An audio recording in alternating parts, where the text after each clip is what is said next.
కాశీలో గుళ్ళు కూలగొడుతున్నారు, మణికర్ణిక ఘాట్ని దుర్మార్గంగా కూల్చేస్తున్నారు అంటూ కొన్ని ఆర్టిఫిషియల్ ఇంటెలిజెన్స్ వీడియోని క్రియేట్ చేసి దాన్ని వ్యాప్తి చేసి తప్పుడు ప్రచారం చేసి సనాతన ధర్మానికే భారతీయ జనతా పార్టీ ద్రోహం చేస్తుంది, యోగి ఆదిత్యనాథ్ సనాతనవాదిని అంటాడు, కాషాయం కట్టుకుని గుళ్ళని కూలుస్తున్నాడు, మఠాలు కూలుస్తున్నాడు, ఆశ్రమాలు కూలుస్తున్నాడు, అరాచకం చేస్తున్నాడు అంటూ ప్రచారం చేసుకొచ్చినటువంటి తప్పుడు ప్రచారం చేసినందుకు గాను 8 మంది మీద వారణాసి పోలీసులు కేసు పెట్టారు.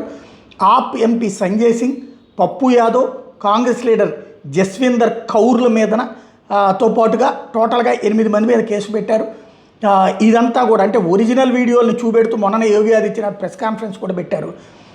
తాజాగా జరిగినటువంటి పరిణామాల వెనకాల ఉన్నది ఉద్దేశపూర్వక కుట్ర, అది విదేశీ సంస్థల చేత ద్వారా కుట్ర జరిగిందా లేదా కావాలని ఇండియాలోనే రాజకీయ కుట్ర చేశారా అన్నటువంటి అంశం మీద ఇప్పుడు పరిశోధిస్తామని వారణాసి పోలీసులు చెప్తూ ఉన్నారు.